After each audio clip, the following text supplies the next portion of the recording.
നിനക്കൊരു ചായ കൂടെ വേണം, ഞാൻ ഒരു ചായ എടുക്കാൻ പോവാം. എടാ ഇത് എന്ത് ചായ കൂടിയാടാ? ഇത് എത്രാമത്തെ ഒന്ന്? എടാ നിനക്കറിയാലോ, എനിക്ക് ടെൻഷൻ വന്നാൽ പിന്നെ ഞാൻ ചായ കുടിച്ചുകൊണ്ടിരിക്കും. ഇത് നിർത്താൻ പോലും പറ്റാത്ത അവസ്ഥയായി. എടാ ജോൺ എന്തായാലും ജോയിൻ ചെയ്യും, ആ കാര്യത്തിൽ ഉറപ്പാണ്. എടാ നീ എന്താണ് ഈ പേര് വീണ്ടും വീണ്ടും പറയുന്നത്? ഞാൻ പറഞ്ഞ ടെൻഷൻ അടിച്ചാവുണ്ടാ.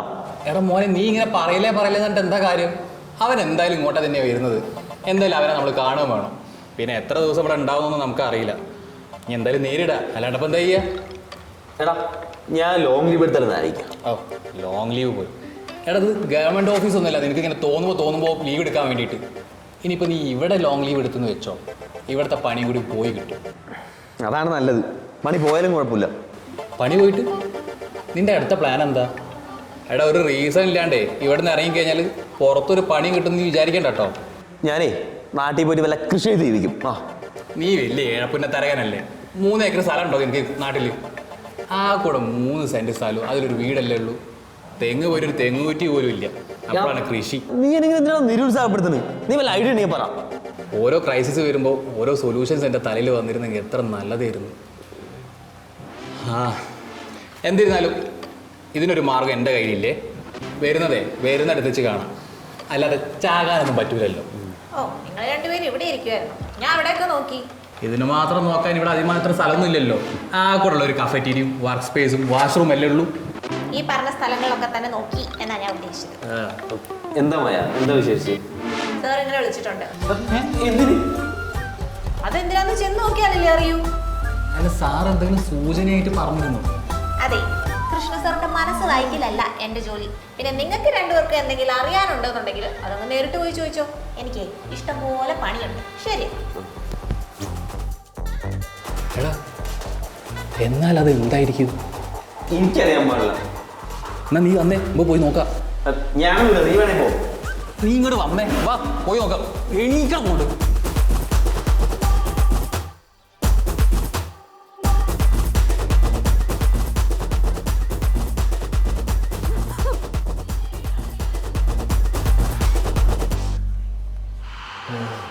അവൻ വന്നിട്ടില്ല. സമാധാനായി.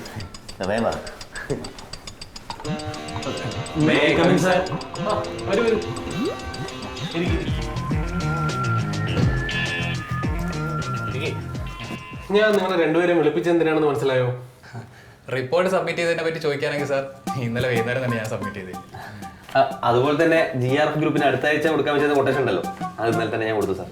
ഷോ, അത് ഞാൻ ഒട്ടും പ്രതീക്ഷയില്ല കേട്ടോ. നിങ്ങൾ ഭയങ്കര മിടുക്കന്മാരാണല്ലോ. Thank you sir. Thank you sir. സാറിന് ഇപ്പൊ മനസ്സിലായില്ലേ, ഇവിടെ ഞങ്ങൾക്ക് ചെയ്യാവുന്ന ജോലികൾ മാത്രമേ ഉള്ളൂ. പുതിയ ഒരാളെ എടുക്കേണ്ട ആവശ്യമൊന്നും ഇല്ല. അതെ, മനു പറഞ്ഞാലും കാര്യമുണ്ട് സാർ. എന്തിനാ പുതിയൊരാളെ എടുക്കേണ്ട ആവശ്യം? അത് തീരുമാനിക്കേണ്ടത് നിങ്ങളല്ലല്ലോ മക്കളെ. നിങ്ങൾ സ്വന്തം കയ്യിൽ നിന്ന് കാശ് മുടക്കി സ്വന്തമായി ഒരു കമ്പനിയൊക്കെ ഉണ്ടാക്കി കഴിയുമ്പോൾ നിങ്ങൾക്ക് ഇങ്ങനെയുള്ള തീരുമാനങ്ങൾ എടുക്കാം. ഇപ്പൊ തൽക്കാലം ഇങ്ങനെയുള്ള കാര്യങ്ങൾ ഇടപെടണ്ട. ഞാൻ പറഞ്ഞത് ശരിയല്ലേ? ശരിയാണ് സാർ. നിങ്ങളോടല്ല, ഞാൻ പറഞ്ഞത് ശരിയല്ലേ ജോൺ? സാറ് പറഞ്ഞത് വളരെ ശരിയാണ്. ഹലോ ജോൺ, സുഖമല്ലേ? ആഹാ, എന്തൊരു ഒത്തൊരുമ. വളരെ സുഖം. സുഖിക്കാനുള്ളൊരു അവസരം ഉണ്ടാക്കി തന്നിട്ടാണല്ലോ രണ്ടുപേരും അവിടെ ഇങ്ങോട്ട് പോകുന്നത്. പ്രത്യേകിച്ച് മനു. ജോണിനെ ഞാൻ നിങ്ങൾക്ക് പരിചയപ്പെടുത്തി തരേണ്ട ആവശ്യമില്ലല്ലോ അല്ലേ? ജോൺ ഇനി നമ്മുടെ കൂടെ തന്നെ ഉണ്ടാവും. നമ്മുടെ ഓഫീസിൽ ചില മാറ്റങ്ങൾ വരുത്താനുണ്ടല്ലോ. അപ്പൊ ഞാൻ ഇല്ലാത്ത സമയത്ത് ജോണിനായിരിക്കും നമ്മുടെ ഓഫീസിന്റെ ചുമതല. അത് നിങ്ങൾക്ക് പ്രശ്നമൊന്നുമില്ലല്ലോ അല്ലേ? ജോണിന് എന്തെങ്കിലും പറയാനുണ്ടോ? അതിൽ തന്നെ thank you so much sir. കേരളത്തിലേക്ക് ക്ഷണിച്ചതിന് വളരെ നന്ദി. പിന്നെ എൻ്റെ പഴയ സഹപ്രവർത്തകരുടെ കൂടെ വീണ്ടും ജോലി ചെയ്യാൻ അവസരം ഉണ്ടാക്കി തന്നതിനും നന്ദി. സാറ് പറഞ്ഞ പോലെ നമുക്കിവിടെ കുറെ മാറ്റങ്ങൾ കൊണ്ടുവരാനുണ്ട്. അത് നമുക്ക് കൊണ്ടുവരാം, സമയമുണ്ടല്ലോ. അതാണ് ജോൺ, അതാണ്. നമുക്ക് ഒരുപാട് മാറ്റങ്ങൾ കൊണ്ടുവരാനുണ്ട്. അപ്പൊ എങ്ങനെ ജോൺ ഇന്ന് ജോയിൻ ചെയ്യൂല്ലേ? നിമിഷം തന്നെ ഞാൻ ചെയ്തിരിക്കണം sir. Great, welcome to Kerala John. Thank you so much. എടാ എന്താ നീ ഇങ്ങനെ വികാരമുള്ളല്ലേ? കണ്ടിട്ട് പേടി വന്നു. എന്റെ അവസ്ഥ പറഞ്ഞാൽ നിനക്ക് മനസ്സിലാവില്ല. നിന്റെ അവസ്ഥ ഞാൻ മനസ്സിലാക്കുന്നുണ്ട്, അവൻ്റെ അവസ്ഥ ഞാൻ മനസ്സിലാക്കുന്നുണ്ട്. എന്തായാലും ഒരു അറ്റാക്ക് പ്രതീക്ഷിക്കാം. എന്ത് അറ്റാക്കാണ് രാകേഷ്? അതല്ല, നല്ലോണം വ്യായാമം ചെയ്തില്ലെങ്കിലേ ഹാർട്ട് അറ്റാക്ക് വരുന്നു പറഞ്ഞോടൊക്കെ. അല്ലടാ, അതല്ലെങ്കിലും വന്നോളും. ഇനിയിപ്പോൾ ഞാനിവിടെ ഉണ്ടല്ലോ. അതെന്താ ജോൺ അങ്ങനെ ഒരു വർത്താനം? എന്താ എനിക്ക് അങ്ങനെ സംസാരിക്കാൻ പാടില്ലേ? പാടും പാടുണ്ട്. മിടുക്കൻ. ഇനിയല്ലേ നമുക്ക് സംസാരിക്കാൻ പോകുന്നത്. ഇപ്പൊ തന്നെ ബോംബെയിൽ വെച്ച് പകുതിക്കരുത് എന്തൊക്കെ കാര്യങ്ങൾ നമുക്ക് സംസാരിക്കാനുണ്ട്. അല്ല ജോണെ, ബോംബെയിൽ വെച്ച് പറഞ്ഞത് അവിടെ തീർന്നില്ലേ? ഇനിയിപ്പോൾ ഇവിടെ വന്നിട്ട് ഒന്നേന്നും തുടങ്ങേണ്ട ആവശ്യമുണ്ടോ? ഏകദേശം എന്താ പറഞ്ഞത്? ബോംബെയിൽ വെച്ചുള്ളതൊക്കെ അവിടെ തന്നെ തീർന്നല്ലോ അല്ലേ? എന്നാ കേട്ടോ, ഒന്നും തീർന്നിട്ടില്ല. എല്ലാം ഇവിടെ വെച്ച് തുടങ്ങിയിട്ടേ ഉള്ളൂ. നമുക്ക് എന്തൊക്കെ കാര്യങ്ങൾ ചെയ്യാനും സംസാരിക്കാനുണ്ട്. എല്ലാത്തിനും എനിക്ക് സമയം തരണം കേട്ടോ. പിന്നെന്താ, ഒരുപാട് സമയം എടുത്തോളൂ. അല്ലടാ മനു? അതെ അതെ, എല്ലാം വളരെ പതുക്കെ മതി. പതുക്കെ ഉണ്ടാവുള്ളൂ. പെട്ടെന്ന് തീർത്തു പോയാ എങ്ങനെ ശരിയാവും അല്ലേ? അപ്പൊ ശരി എന്നാ.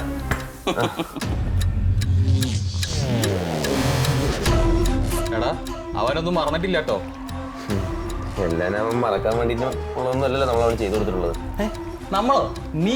ഞാൻ അതിൽ അറിയാതെ പെട്ടുപോയിന്നേ ഉള്ളൂ. ഈശ്വര, ഇതിന്റെ പേരിൽ ഞാൻ എന്തൊക്കെ അനുഭവിക്കേണ്ടി വരുമോ?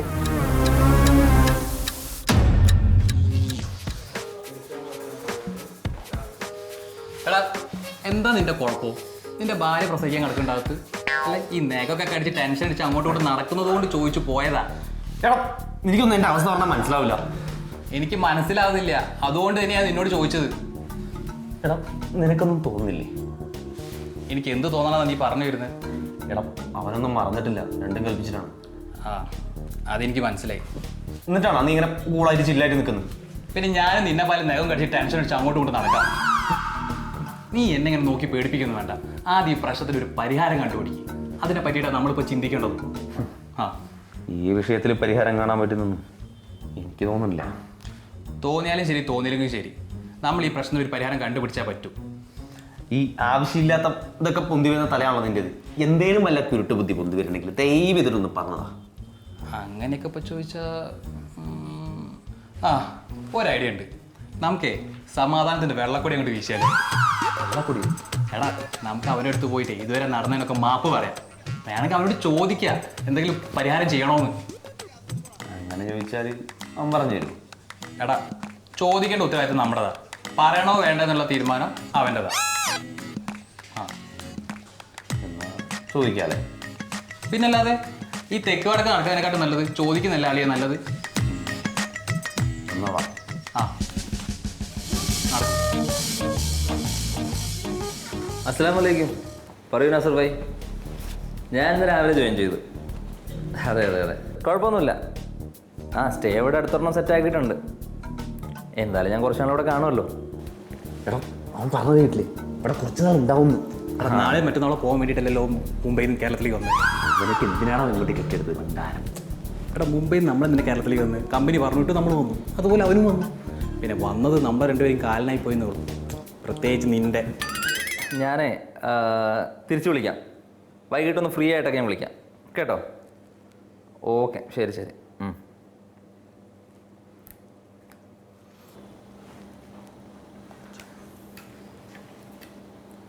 ഒളിച്ചു നിൽക്കുന്നവർക്ക് അകത്തോട്ട് വരാം. അവൻ നമ്മളെ കണ്ടുപിടിച്ചടാ. വല്ല കാര്യം ഉണ്ടായിരുന്നോ? നീയല്ലേ ഒളിഞ്ഞിരുന്നത്? ഇങ്ങോട്ട് വന്നേ. നീ ഞാനോ? എന്നെ കൂടെ ഒന്നും പറയിപ്പിക്കല്ലേ. ഇങ്ങോട്ട് വന്നേ. Hi John. ഹലോ. ഹായ്. നിനക്ക് ഞാൻ ഹലോ പറഞ്ഞു. അത് കുഴപ്പമില്ല. ആർക്ക്? ആർക്കും കുഴപ്പമില്ല. നിങ്ങൾക്കിവിടെ പണിയൊന്നുമില്ലേ? ആ, പിന്നെ ഇവിടെ നിന്ന് തിരിയാൻ പറ്റാത്ത അത്രയും ജോലിയുണ്ട്. പിന്നെന്തിനാ ഇവിടെ കിടന്ന് കറങ്ങുന്നത്? പോയി പണി ചെയ്തൂടെ? അല്ല, അത് പിന്നെ ഏത് പിന്നെ? അതായത് ഈ സമാധാനപൂർവ്വം മുന്നോട്ട് പോകാൻ പറ്റുമെന്ന് അറിയാൻ വേണ്ടി വന്നതാണ് ഞങ്ങൾ. അതെ അതെ. ഈ സമാധാനപൂർവ്വം എന്ന് പറഞ്ഞു കഴിഞ്ഞാൽ അതായത് ആർക്കും ബുദ്ധിമുട്ടില്ലാത്ത രീതിയിൽ. ആർക്ക് ബുദ്ധിമുട്ടുണ്ടാക്കാത്ത രീതിയിൽ? അല്ല ജോണെ, നമ്മൾ രണ്ടു കൂട്ടർക്കും ബുദ്ധിമുട്ടില്ലാത്തൊരു രീതിയിലേ. ആ, എനിക്ക് പ്രത്യേകിച്ച് ബുദ്ധിമുട്ടൊന്നുമില്ല. പിന്നെ നിങ്ങൾ രണ്ടുപേരും എന്നെ ബുദ്ധിമുട്ടിക്കാനാണ് ഉദ്ദേശമെങ്കിൽ എനിക്കതൊരു കുഴപ്പമില്ല. അയ്യോ, ഞങ്ങൾ അങ്ങനെ ചിന്തിച്ചിട്ടേ ഇല്ല. പിന്നെ ഞങ്ങൾക്ക് അങ്ങനെ ചെയ്യാൻ പറ്റുമോ ജോണെ?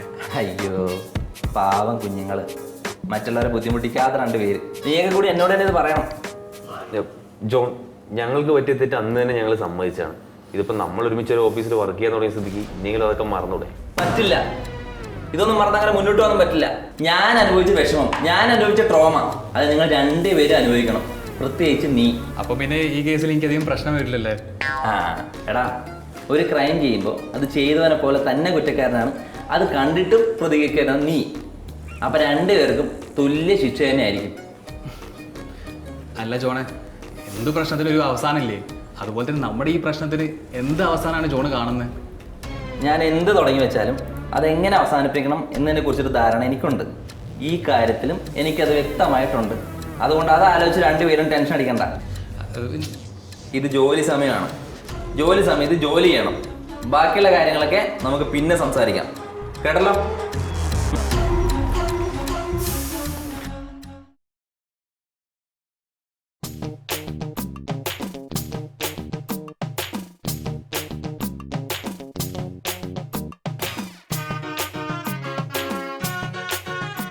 നീ അവൻ ചെയ്ത് കണ്ടില്ലേ? അവൻ എന്ത് കൽപ്പിച്ചിട്ടാ? കണ്ടു. സമാജത്തിന്റെ വെള്ളപ്പൊടി മുക്കി പിടിച്ചു നമ്മളെ പറഞ്ഞാൽ മതിയല്ലോ. രണ്ടും കൂടെ വെള്ളക്കുടി മുക്കി പിടിച്ചോണ്ട് എങ്ങോട്ടാണാവോ പോയത്? ഒരു മനുഷ്യന്റെ അവസ്ഥ. എന്താ ശരിക്കും നിങ്ങൾ തമ്മിലുള്ള പ്രശ്നം? അത് പറയാൻ അങ്ങ് ഒരുപാടുണ്ട് മായ. കേൾക്കാൻ സമയമുണ്ടോ? അയ്യോ, കേൾക്കാൻ എന്തെങ്കിലും ഒട്ടും സമയമില്ല. ഇവിടുത്തെ വർക്കിന്റെ അവസ്ഥ എന്താണെന്നുള്ളത് രണ്ടുപേർക്കും നന്നായിട്ട് അറിയാലോ. ഇന്നിപ്പോ ഞാൻ അതിന്റെ ഇടയിൽ ഒരു സമയം കണ്ടെത്തി നിങ്ങളുടെ സ്റ്റോറി അറിയാൻ വന്നെന്ന് തന്നെ ഇരിക്കട്ടെ. നിങ്ങൾ നിങ്ങളുടെ ഭാഗമല്ലേ പറയുള്ളൂ. മായ അങ്ങനെയാണെങ്കിൽ ഒരു കാര്യം ചെയ്യും, ആദ്യം അവന്റെ വശം കേക്ക്. അതായിരിക്കും നല്ലത്. അതെ, ഞാൻ പോയി ചോദിച്ചാലേ നന്നായിരിക്കും. അല്ലേ തന്നെ പുള്ളിയെ കാണുമ്പോ ഒരു ഇടഞ്ഞ കൊമ്പനെ പോലെ ഇരിക്കും. എന്നെ എങ്ങാ മുന്നിൽ കിട്ടി കഴിഞ്ഞാലേ എന്നെ കുത്തി മറിച്ചിട്ട് ഓടാനുള്ള ഒരു തെങ്ങിന്റെ പ്രവലിപ്പം പോലും ഇല്ല എനിക്ക്. മായ സംസാരിക്കുന്ന എനിക്ക് നന്നാവുക. അല്ല, എന്റെ അഭിപ്രായം പറഞ്ഞതാണേ. മനസ്സിലായില്ല. പുള്ളി ഉദ്ദേശിച്ചിരിക്കുന്നത് എന്താണെന്ന് ഞങ്ങൾക്ക് പോലും അറിയില്ല. അപ്പൊ മായ പോയി ചോദിച്ചു കഴിഞ്ഞാൽ അത് അറിയാൻ പറ്റും. അതാകുമ്പോൾ ഞങ്ങൾക്ക് അതിനെതിരെ പ്ലാൻ ഇടാലോ. ഈ വലിയ മീനിനൊക്കെ പിടിക്കാൻ വേണ്ടി ചെറിയ മീനിനെ ചൂണ്ടയിൽ കുരുത്തിയിടുന്ന പരിപാടിയല്ലേ? നിനക്കൊക്കെ വേണ്ടിയിട്ട് ഇനി ആ ചൂണ്ടയിൽ കുരുങ്ങി അവന്റെ അണ്ണാക്കിലേക്ക് പോയി ഞാൻ കയറി കൊടുക്കണായിരിക്കും അല്ലേ? നടന്നു തന്നെ. മായ അങ്ങനെ പറയുന്നത്. ഒന്നില്ലെങ്കിൽ നമ്മളൊരു ഓഫീസിൽ ഒരുമിച്ച് ഇത്രയും നാൾ വർക്ക് ചെയ്തതല്ലേ. അവൻ ഇന്നലെ മാത്രം വന്നൊരുത്തനാണ്. അവന്റെ മുന്നിൽ ഒരിക്കലും നമ്മളുടെ ഒത്തൊരുമ കളയരുത്. നോക്കണേ, ഒരു കാര്യം നടത്തിയെടുക്കാൻ വേണ്ടിയുള്ള രണ്ടിന്റെയും തള്ളുകള്. ആ ഇതേപോലെ ആവേശമൊക്കെ തന്ന് കുറെ കുഴി ചാടിക്കുന്ന ഫ്രണ്ട്സ് എനിക്കും ഉണ്ടായിരുന്നു. അപ്പൊ പിന്നെ ബുദ്ധിമുട്ടില്ല. മായ ധൈര്യമായിട്ട് പോയി ചോദിക്കി. ഇനി അവനെങ്ങാനും ദേഷ്യപ്പെട്ട പേടിക്കണ്ട, നമുക്ക് അവനെതിരെ കേസ് കൊടുക്കാം. സ്ത്രീകൾക്കെതിരെ അപമര്യാദയായി പെരുമാറി എന്ന് പറഞ്ഞിട്ട് പുറത്തിറങ്ങി കഴിഞ്ഞിട്ടേ എന്നെ കട്ട് കെഞ്ചി. അങ്ങനെയൊന്നും ചിന്തിക്കണ്ട, മായ ധൈര്യമായിട്ട് ചോദിക്കാം. നിങ്ങൾക്ക് രണ്ടുപേർക്കും വേണ്ടിയല്ല, പക്ഷെ ബോംബെയിൽ എന്താ നടന്നേ എന്നറിയാനുള്ള ക്യൂരിയോസിറ്റി എനിക്കുണ്ട്. അതൊന്നുകൊണ്ട് മാത്രം വേണമെങ്കിൽ ഞാൻ പോയി ചോദിക്കാം. മതി, അതായാലും മതി. എന്നാ ശരി. ഓ,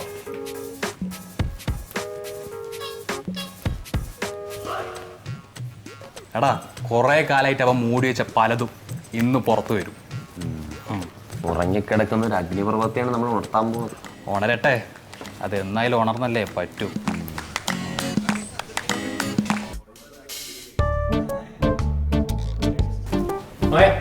ആ സർ. ആ രണ്ട് ഉടായ്പകൾ എവിടെ?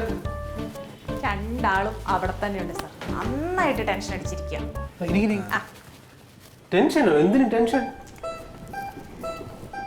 ജോണിപ്പോ വന്നല്ലോ, അപ്പൊ അത് എന്തിനാണ് എന്നറിയാത്ത ടെൻഷനാ രണ്ടുപേർക്കും.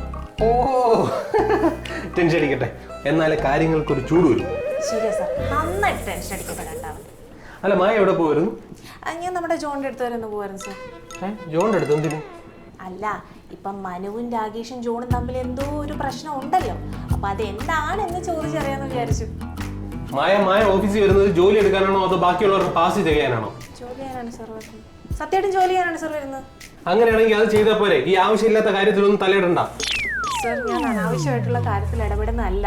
ഇപ്പം നോക്കിയാൽ തന്നെ മനസ്സിലാവും, ഈ ഓഫീസിൽ മൊത്തത്തിൽ ഒരു ടെൻഷൻ നിലയിച്ച് നിൽക്കുമല്ലേ. അപ്പൊ പിന്നെ അത് മാറ്റാൻ എനിക്ക് എന്തെങ്കിലും ചെയ്യാൻ പറ്റുമോ എന്നൊന്ന് അറിയാനായിരുന്നു. മായ, ഞാൻ അത് തന്നെ ചോദിക്കുന്നത്. അത് മായയെ ബാധിക്കുന്ന കാര്യമാണോ?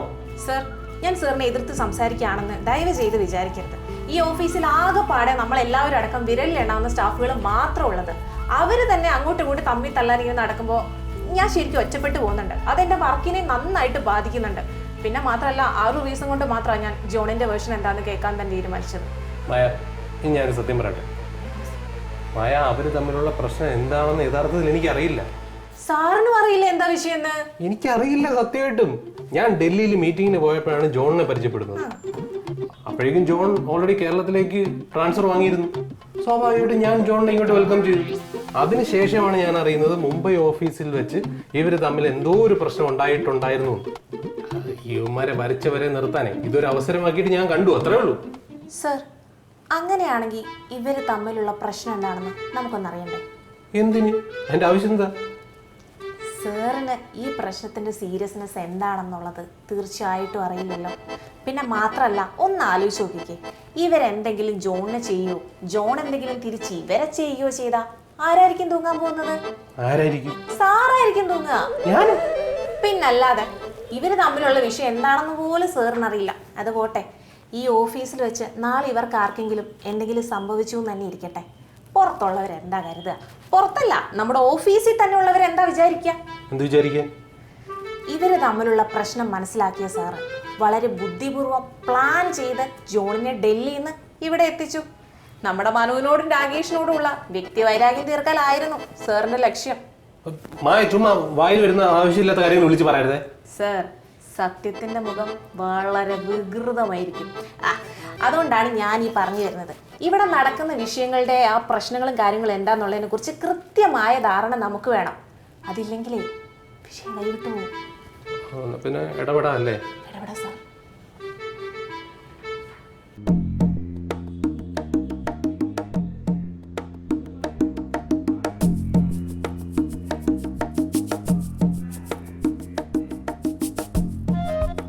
എടാ, നമ്മളെ വിളിക്കാതെ എന്താ അകത്തൊരു ചർച്ച?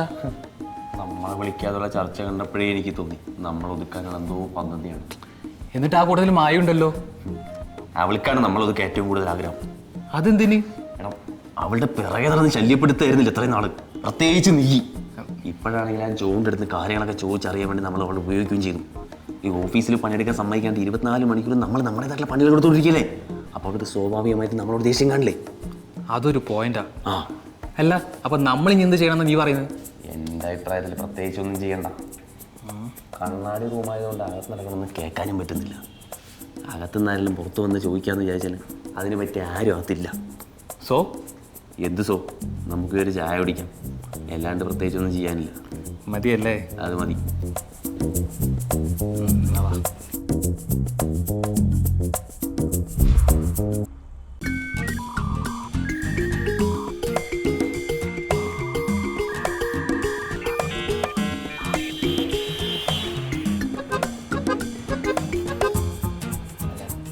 സാറ് വിളിച്ച കാര്യം പറഞ്ഞില്ല. എനിക്ക് ജോണിനെ വിളിച്ചൂടെ? അല്ല, അത് വിളിപ്പിക്കാം. പക്ഷെ ഈ ജോലി ചെയ്യുന്നതിന്റെ ഇടയിൽ എന്തിനാ വിളിപ്പിച്ചെന്ന് അറിഞ്ഞിരുന്നെങ്കിൽ. എന്താ ജോണി ഇങ്ങനെ ഫസ്റ്റ് ഡേ തന്നെ വന്ന ദിവസം തന്നെ ഇങ്ങനെ മരിച്ചു കിടന്ന് ജോലി ചെയ്യണോ? അതിന്റെ ആവശ്യമുണ്ടോ? കുറച്ച് റിലാക്സ്ഡ് ആവ്. ഞാൻ ഇവിടുത്തെ പുതിയ ആളെന്നല്ല സാർ. എനിക്ക് ജോലി പുതിയതല്ല. പിന്നെ ഈ കേരളത്തിലെ ബ്രാഞ്ചിൽ ആദ്യമായിട്ട് വന്നല്ലേ ഉള്ളൂ. ഓ, അങ്ങനെയൊന്നും നോക്കണ്ട എൻ്റെ ജോൺ. ഇവിടെ ഞാൻ വന്നതിന് ശേഷം ട്രാൻസ്ഫർ ആയി വേറൊരു ബ്രാഞ്ചിലേക്ക് ആദ്യം പോയതാ. പിന്നെ തിരിച്ച് റീജോയിൻ ചെയ്തതിന് ശേഷം ആദ്യത്തെ കുറച്ച് ദിവസം ഞാനും കാര്യമായിട്ട് പണിയൊന്നും എടുത്തിട്ടില്ല. അത് കുഴപ്പമില്ലെന്നേ. അല്ല, നമ്മളിപ്പോ എന്തായിരുന്നു പറഞ്ഞോണ്ടിരുന്നത്? നമ്മളെന്ത് പറയാൻ, കുറച്ച് നേരമായിട്ട് അങ്ങോട്ടും ഇങ്ങോട്ടും നോക്കിക്കൊണ്ടിരിക്കുന്നു. അത് ശരിയാണല്ലോ. സർ, എന്തിനാ ജോണിനെ വിളിപ്പിച്ചേന്ന് ഒന്ന് വിശദാക്കി കൊടുക്കുക. ഞാനോ? പിന്നെ ഞാനോ? ഞാനാണോ ഇവിടുത്തെ മാനേജർ? സാറല്ലേ? സാർ എന്നൊന്ന് വിശദമാക്കി പറഞ്ഞു കൊടുക്കൂ. അതെ അതെ അതെ, ഞാനാണ് വിശദമായി പറഞ്ഞു തരേണ്ടത്. പറയാം സാർ, വിശദമായിട്ട് തന്നെ പറഞ്ഞു തരാം. അതായത് ജോൺ, നമുക്ക് ചില കാര്യങ്ങളിൽ ചില ക്ലാരിറ്റി വേണം. വേണം വേണം, അത് വളരെ ഇമ്പോർട്ടൻ്റ്. മായ കുറച്ചു നേരം മായ അടച്ചു വയ്ക്കാൻ മായക്ക് ഞാൻ എന്തെങ്കിലും തരണോ? സോറി സർ, ഇനി ഞാൻ ഇടപെടുന്നില്ല. ജോൺ, ഞാൻ പറഞ്ഞു വന്നതേ, നമുക്ക് ചില കാര്യങ്ങളിൽ ചില ക്ലാരിറ്റി വേണമെന്നല്ലേ? അതാണ് പറയാം സാർ. അതായത് ജോണും രാകേഷും മനുവും തമ്മിൽ ചില പ്രശ്നങ്ങൾ ഉണ്ടായിരുന്നു എന്ന് എനിക്കറിയാം. എനിക്ക് മാത്രമല്ല, ഈ ഓഫീസിൽ മായയ്ക്കും അറിയാം. നിങ്ങൾ തമ്മിലുള്ള യഥാർത്ഥ വിഷയം എന്താണെന്ന് ഞങ്ങൾക്ക് അറിയില്ല. എന്നാലും അതിനെക്കുറിച്ചൊരു ക്ലാരിറ്റി ഇട്ടിരുന്നെങ്കിൽ ഇനി ഭാവിയിൽ എന്തെങ്കിലും വിഷയം ഉണ്ടായാൽ അതെങ്ങനെ ഡീൽ ചെയ്യണം എന്ന് ഉള്ളതിനെക്കുറിച്ച് ഒരു ഐഡിയ ഞങ്ങൾക്കും കിട്ടുമല്ലോ. ഞാൻ പറയുന്നത് എന്താണെന്ന് ജോണിന് മനസ്സിലാവുന്നുണ്ടല്ലോ അല്ലേ? അപ്പൊ സാറിന് ഞാനും വരും നമ്മളെ പ്രശ്നം എന്താണെന്ന് അറിയണം അല്ലേ? അങ്ങനെ ചോദിച്ചാൽ അറിയണം, അതാണ് സത്യം. അതിന് നേരിട്ട് ചോദിച്ചാൽ പോരെ, എന്തിനാ ഈ ചുറ്റുകളയുന്നേ? എപ്പോഴാണേലും സാറ് ഇത് അറിയാനുള്ളതാ. അങ്ങനെയാണെങ്കിൽ ഇപ്പൊ തന്നെ അത് പറഞ്ഞേക്കാം. പറഞ്ഞു പറഞ്ഞു. എടാ എന്നാലും അവൻ എങ്ങനെയായിരിക്കും നമുക്ക് പണി തരാ? എന്തായാലും ഒരു മര്യാദ ഇല്ലാത്ത പണിയായിരിക്കും, അത് ഉറപ്പാ. ആ നമ്മൾ കൊടുത്ത പണിക്കും അത്ര മര്യാദയൊന്നും ഉണ്ടായിരുന്നില്ലല്ലോ. നമ്മൾ ചെയ്ത പണിയോ? നീ ചെയ്ത പണി നടാ. ഞാൻ അറിയാതെ അതിലൊന്ന് പെട്ടുപോയിന്നേ ഉള്ളൂ. വെറുതെ ഒന്നുമല്ലല്ലോ, എന്നോട് കൂടുതലൊന്നും പറയിപ്പിക്കരുത്. നിന്നെയൊക്കെ പറ്റിയേ ഞാൻ ഇങ്ങനെയൊന്നുമല്ല വിചാരിച്ചത്. അല്ല, ഇങ്ങനെ തന്നെയാണ് കരുതിയത്. പക്ഷേ നിന്റെയൊക്കെ ഈ സ്വഭാവം അങ്ങ് ബോംബെയിലെ ഓഫീസിൽ ഇങ്ങനെ തന്നെയായിരുന്നു എന്ന് അറിഞ്ഞതില്ലേ എനിക്ക് അത്ഭുതം. മായ അപ്പൊ എല്ലാം അറിഞ്ഞല്ലേ? എല്ലാം അറിഞ്ഞു, വളരെ വ്യക്തമായി അറിഞ്ഞു. ജോണെ മനോഹരമായി എല്ലാം വിവരിച്ച്. മായ, ആ ജോണ് പറയുന്നത് ഞങ്ങൾ ചുമ്മാ ജഡ്ജ് ചെയ്യല്ലേ പ്ലീസ്. അയ്യാ, ജഡ്ജ് ചെയ്യാൻ പറ്റിയ രണ്ട് മുതലുകൾ. എടാ കൂടെ വർക്ക് ചെയ്യുന്നവരട്ടെ എന്തെങ്കിലും ഒരു പണി കൊടുക്കുമ്പോൾ ഒരു ഇച്ചിരിയെങ്കിലും അന്തസ് കാണിച്ചൂടെ? ഇത് വളരെ കടുത്തുപോയി. മായ, അത് അന്ന് പറ്റിയൊരു കയ്യബദ്ധം. ഇതാണ് കയ്യബദ്ധം. നമ്മുടെ കമ്പനീൻ്റെ ആനുവൽ ഫംഗ്ഷൻ നടക്കുന്ന ദിവസം. ബോംബെ ആണ് സ്ഥലം. എല്ലാവരും അടിച്ച് കോൺ തെറ്റിയിരിക്കുകയൊക്കെ ആയിരിക്കും എന്ന് എനിക്ക് ഊഹിക്കാം. പക്ഷെ എന്നോർത്ത് അത് മുതലെടുത്ത് മുതലാളിയുടെ ഭാര്യനെ തന്നെ പോയി കമന്റ് അടിക്കുക. എന്നിട്ട് ഇരുട്ടത്ത് അത് ആരാന്നറിയാൻ അവർ തിരിച്ചു ചോദിച്ചപ്പോൾ ആ പാവൻ ജോണിന്റെ പേരല്ലേ നിങ്ങൾ പറഞ്ഞത്? അല്ല, ഇതൊക്കെ ഏത് കഥയാണ്? എനിക്ക് ഓർമ്മ തന്നെ ഇല്ല. ആ, രണ്ടിനും ഒന്നും ഓർമ്മ കാണത്തില്ല. പക്ഷേ ജോണിനെല്ലാം വളരെ വ്യക്തമായിട്ട് ഓർമ്മയുണ്ട്. നിങ്ങളുടെ അന്നത്തെ തമാശകളി കാരണേ ജോണിന് സ്വന്തം ജോലി വരെ പോയനെ. അവസാനം ജോണിന്റെ മാനേജർ നമ്മുടെ മുതലാളിയുടെ കയ്യും കാലും പിടിച്ച് ഇരുട്ടത്ത് ആളറിയാതെ സംഭവിച്ചാന്നൊക്കെ പറഞ്ഞാൽ തടി തപ്പിയത്. പിന്നെ ഈ ഒരൊറ്റ കാരണം കൊണ്ടേ ജോണിന് കുറച്ച് വർഷമായിട്ട് പ്രൊമോഷൻ പോലും കമ്പനി കൊടുത്തിട്ടില്ല. എന്ത് ക്രൂരന്മാരാണോടോ നിങ്ങൾ? ഇതേത് കഥയാണ്? സത്യമായിട്ട് എനിക്ക് മനസ്സിലായില്ല കേട്ടാ. ജോണ് പറഞ്ഞ കഥ തന്നെയാണത്. അല്ല, കഴിഞ്ഞ ആഴ്ച ഞാനൊരു മാഗസിനിൽ വായിച്ച കഥയാണല്ലോ പറഞ്ഞുകൊണ്ടിരിക്കുന്നത്. എന്നോടൊന്നും പറഞ്ഞിട്ട് കാര്യമില്ല. ജോണി കഥ പറയുമ്പോഴേ ജോണിന്റെ കണ്ണ് നിറഞ്ഞിട്ടുണ്ടായിരുന്നു. അത് കണ്ടിട്ട് സാറിന്റെയും എന്റെയും വരെ കണ്ണ് നിറഞ്ഞു. മായ, ജോണ് പറഞ്ഞൊന്ന് വിശ്വസിക്കല്ലേ? ഇതൊന്നും അന്ന് നടക്കാത്ത വിഷയമാണ്. ഒരു മാന്യം വന്നിരിക്കുന്നു. എന്നെ കൂട്ടി രണ്ടിനോടും ഒന്നും പറയിപ്പിക്കരുത്. ഇനി ജോണിന് നിങ്ങൾ കൊടുത്ത പണിക്ക് അവൻ തിരിച്ച് എന്ത് പണി തന്നാലും മേടിക്കാൻ നിങ്ങൾ ബാധ്യസ്ഥരാ. പിന്നെ ജോണിന് ഇപ്പൊ കട്ട സപ്പോർട്ടായിട്ട് കൃഷ്ണ സാറും ഉണ്ട്, ഞാനും ഉണ്ട്. അപ്പൊ ശരി. മായ, പോവല്ലേ, പറയുന്നത് കേക്ക്. മായ,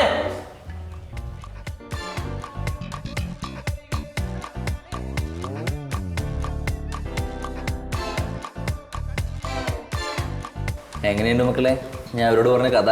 ജോണെ, ഒരുമാതിരി പോക്കിത്തരം കാണിക്കരുത്. എന്ത് പോക്കൃത്തരം? പണി ഓരോന്നായിട്ട് പുറകെ വരുന്നതേ ഉള്ളൂ. ഞാൻ ഈ പറഞ്ഞ കഥ കേട്ടപ്പോൾ അവിടെ റിയാക്ഷൻ ഇതാണെങ്കിൽ യഥാർത്ഥമുള്ള കാര്യം പറയുമ്പോൾ എന്തായിരിക്കും അവസ്ഥ? നീയൊക്കെ ഇവിടെ കിടന്ന് അനുഭവിക്കാൻ പോകുന്നതേ ഉള്ളൂ. ഇനി ഇവിടുന്ന് ജോലി നിർത്തി പുറത്തേക്ക് പോകാൻ ഉദ്ദേശമെങ്കിൽ പുറകെ വരും ഞാൻ രണ്ടിന്. മനസ്സിലായോ? കരുതിയിരുന്ന രണ്ടാളും കേട്ടോ.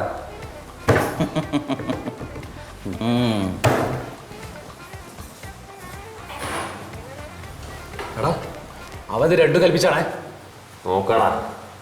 നോക്കാം നമുക്ക്. പിന്നെ ഇതുവരെ പോകുന്ന നോക്കട്ടെ.